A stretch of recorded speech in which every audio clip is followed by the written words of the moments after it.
I'm excited today to be here with Robert from the Modern Classrooms Project. Welcome to the show. Thank you, and thanks for having me. Yeah, no problem. I'm really excited to get to chat a little bit more about modern classrooms because I've heard of it. I looked into it at one point in time, but I kind of want to get to the meat and potatoes of it. You know, we focus a lot here on the show on teacher burnout, teacher sustainability in the classroom. And right now, like our traditional education system really struggles to meet the needs of so many learners. And I struggled with that even as like a special education teacher. Why do you think that is? It's a great question, and I think the reason is that the way that we are trained as teachers to teach is just so hard and so ineffective sometimes. I mean, I was a teacher in DC public schools. I had classes of 20 to 30 students. I had students who were on grade level. I had students who were years behind grade level.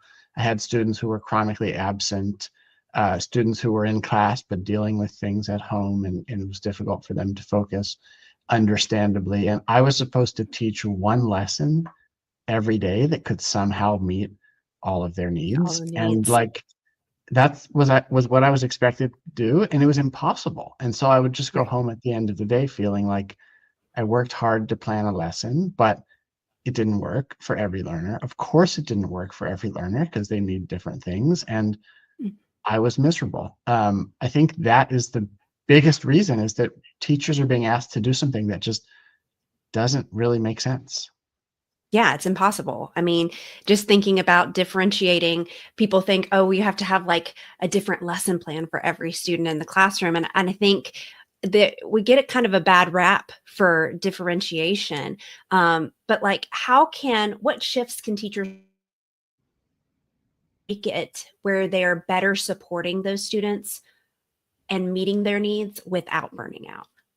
Yeah, great question. I mean, what I tried to do in my classroom and what Modern Classrooms helps teachers do is rethink a little bit the way that instruction happens. So when I started, I felt like I've got to stand in front of the room, hold my students' attention, police their behavior, and make them all follow along and learn. And as I've said, it didn't work. My advanced Right. students were usually bored.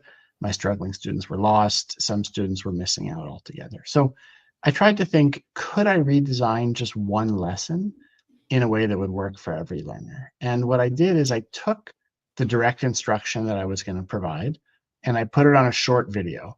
Nothing fancy. I literally started a video call with myself, hit record, explained something and stopped, and then put that online for my students. And then I said to my students when they came to class, don't sit there and listen to me, watch this video. Now, I don't have to stand up there and control behavior. I could walk around my room. I could talk to students. I could answer their questions. They could pause, rewatch, rewind. It made learning much less stressful for them, therefore much less stressful for me. And I got to enjoy sitting down with my students, talking to them, building relationships. The videos, by the way, were very short, 5 or 10 minutes. So students would watch the video, close the computer, work together on practice problems that applied the skills from the video. I was there as the mentor, coach, helper, as opposed to this controlling teacher. And I started looking forward to class because it let me do what I wanted to do, which was get to know and support and build relationships with young people. Once I could do that for one lesson, I could start, having entire units of my course be sort of self-paced and digitized. And then all of a sudden, you know, I was no longer going to school feeling like I've got to put on this big performance. I was Yeah. going to school feeling like I'm going to show up and I'm just going to help my students learn today. And I love that. Yeah, we've talked in the past on the podcast about kind of like having that self-running classroom so that you don't feel as stressed out, but then also giving a little bit more onus to the students. I think one of the biggest things that teachers struggle with when it comes to that is one, relinquishing that control over to the students, but then also maintaining that motivation and actually getting students to do those things, like even like with a flipped classroom. I know that there's a teacher out there that's listening that's like, that sounds great, but what about that student who's not wanting to do that work? What would you say to that teacher? Yeah, I mean, I certainly experienced that. And when I, you know, relinquished a bit of control and stepped down from the front of the room, some of my students at first did struggle with motivation. They weren't totally sure what to do. They didn't know how to take ownership of their learning. It's a process, right? I think we have to remember that every young person comes to school wanting to learn, wanting to succeed. We just need to create conditions where that's possible. And so if a young person is used to showing up in class and always being bored because it's too easy, or always being lost because they missed class yesterday, or they don't have the prerequisite skills, then yes, they're going to struggle with motivation, and they're going to, they're going to waste their time in class. Once we show students that they are capable of learning, they are capable of achieving mastery, then that, I found, sort of lights a spark, and they want to learn more. Learning feels good, right? We just need to figure out the way where we can sit down with learners, build relationships, show them that they are capable, and accept that it might not flip overnight from all of your students being, lacking confidence or feeling disengaged to coming in and working hard throughout the entire class. But over time, if we believe in our students, if we give them, control and autonomy, they will learn to use that productively because they want to succeed. Yeah, I really like that you said that too. Like students come to school wanting to learn and wanting to succeed. We just have to provide those conditions for that. And that was just a great quote. I'm definitely going to have you quoted on social media for that one. The other part of this is that it's evidence based. You've developed these evidence based strategies that have helped all your students really succeed. Can you share a little bit about how you discovered each one of these strategies and how the teachers who are listening can start to apply them in their own classrooms? Yeah, I mean, sometimes when I talk about this approach to education, teachers say, "Oh my God, this sounds like a big transformation and a ton of work." And, over the course of the years that I spent developing this approach, it was a lot of work. But it started with really small steps, like me just trying to do one lesson differently. Okay, on Thursday, I'm teaching this skill. Instead of standing at the front of the room explaining it and talking till I'm tired, I'm just going to try recording a video and see how it goes. And yes, it took me some time to record that video, but it was an investment. And once I had it, I didn't need to explain that again, right? I told students, oh, go watch the video, watch it at home with your family, watch it again, pause, rewind, rewatch. Um, and I tried that once and it worked. I was amazed. My students were learning from the video. They liked it. I liked it. I said, this is pretty good. Now I need to figure out, how do I get them working together after the video? So then the next day I had the video, and then I had some practice for them to do together after the video. And then I thought, well, now I need to see if they're really understanding. So it went video, practice, mastery check to determine whether students understood or not. And then I said, okay, now that they're watching the video, practicing together, taking mastery checks, I need a system to see who's mastered what.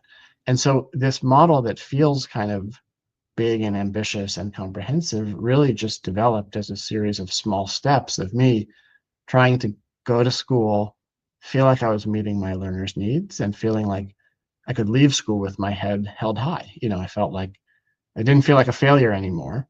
And this whole model sort of evolved as a series of small steps that made teaching more enjoyable for me and learning more enjoyable for my students.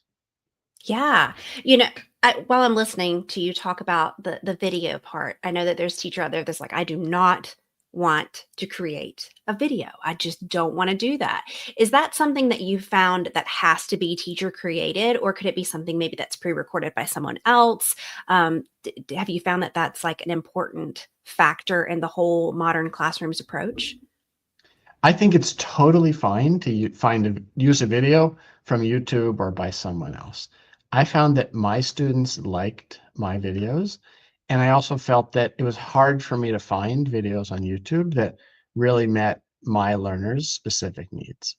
I was teaching, high school math to students who often had elementary school skills. So a traditional high school math video didn't always cut it. I needed to present it in a way that I knew my students would understand. With that said, I know amazing teachers who find amazing videos on YouTube, and that works great.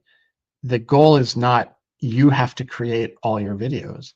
The goal is use videos to free your time up in class so that you can work closely with young people and so that students can move at their own pace and achieve mastery. So yeah, if there's videos you like online, go for it. That's great. I think you're going to enjoy class more when you're not up at the board controlling behavior, but when your students are learning from video and you're there to help them succeed. Yeah, just to kind of facilitate that learning. It's really a powerful practice. For those teachers out there who are listening, they're like, okay, this is something that I could get into. What are some practical steps that they can take right now to kind of make their instruction both more effective and more enjoyable without adding that extra to their plate? Yeah, no, that's a great question. And I do think you have to think about this as an investment, right? Like taking the time to figure out how to create a video or finding a video, that does take time. But you just have to think, what will become possible when I have all these videos and I don't need to put on the performance every day? And, once you have a video, you can use it for the rest of your career and your life does become a lot easier. To me, I think it starts with redesigning a single lesson. And so take a lesson you're going to teach soon, and instead of delivering a whole class, think, what's the video I can give my students to watch? What should they do after the video? Off screen, face to face, collaboratively. And then how will I see whether they've understood it or not? And oftentimes you can take this material from your curriculum, right? You have a video from YouTube, you have practice problems from your curriculum, you have an exit ticket that you can use as a mastery check. That works great. Try one lesson like that, try 2, 3 lessons like that. I think you're going to like it. And if you do, then you can think about, okay, how do I make a whole unit that's self-paced? How do I turn my classroom into a classroom where, students are always moving at their own paces and achieving mastery? But start small. That's really important. One lesson at a time. Yeah. And when I was looking at the Modern Classroom Project's website, there are a couple of things that teachers can do and learn a little bit more. One of those being a free online class. Can you talk a little bit more about that and kind of what they can expect when they go and just like learn more about the whole project? Yeah, of course. Modern Classrooms Project, it's a nonprofit. My former downstairs from me, teaching colleague and I started it with the goal of empowering teachers. And so everything we've created, we make available for free. We have a free online course that is comprehensive. So it has everything you need to redesign your whole classroom. It also has, small actionable things you can do tomorrow to record that first video, to create a mastery check, to track students' progress. So it's full of those techniques. I would also say if you use Facebook and you're sort of curious about this before you do it, we have a great Facebook group of Modern Classrooms, about 20,000 teachers, and the teachers in there love sharing their stories and their struggles and their advice, and they will tell you, this is a change. This is challenging at first. You're trying something new, and that's always hard. But they can also tell you about, the benefits they've seen. And this is not a magic solution to everything. Teaching is always hard. But I think, if you join the group and you just ask other teachers, you'll hear stories that make it worth the investment.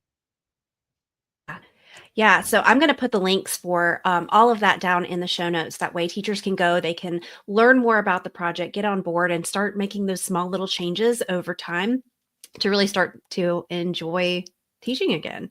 I think your story of just how you went about this whole process is just really inspiring. And thank you again for being a part of this podcast. It was a real pleasure to get to learn a little bit more today. Yeah, it was great. I certainly never thought I would be, sharing an instructional model or speaking with people like you or helping teachers around the world. But teaching is so hard, right? We all face this common challenge of meeting learners' diverse needs. I found strategies that worked for me. They've worked for other teachers, and I hope they'll work for your listeners as well. So thank you for giving me the opportunity to share. Yes.